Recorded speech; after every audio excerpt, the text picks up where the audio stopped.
తెలంగాణలో చదువులేని జనం ఇప్పటికీ కొన్ని కోట్ల ప్రజలు చదువుకోలేదు.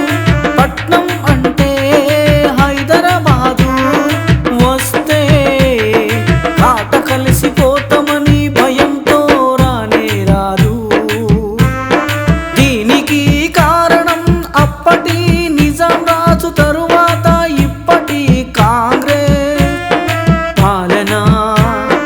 చదువులేనందువల్ల చైతన్యం రాదు, చైతన్యం లేకపోవడం వలన తెలివి లేనందువల్ల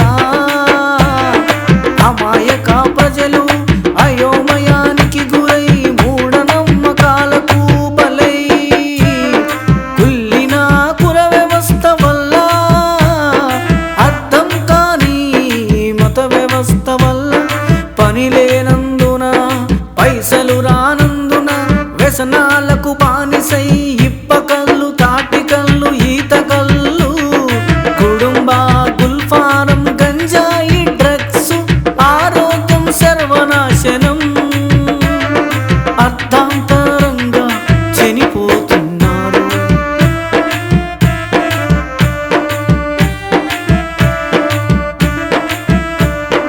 అదే చదువుకుంటే ఆరోగ్య సూత్రాలు పాటిస్తారు.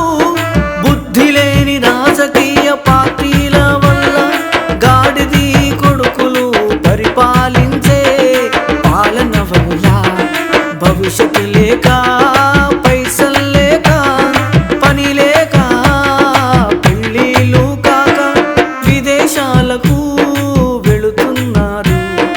అక్కడ మోసాలు జరిగి కొంతమంది తిరిగి వస్తున్నారు.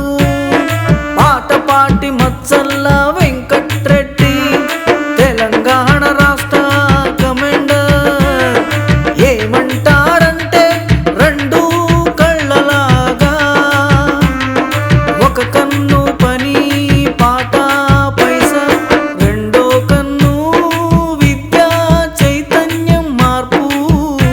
వీటన్నిటిని ముందుకెళ్ళి మందు బందు, సిగరెట్టు బందు, పాన్ పరాగ్ బందు, జరదాలు బందు.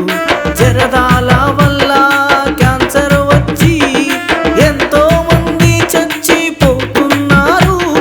పాటపాటికి ఓటేసి అధికారం ఇస్తే ఆరోగ్య సూత్రాలు ఖచ్చితంగా పాటించేటట్టు చేస్తాము.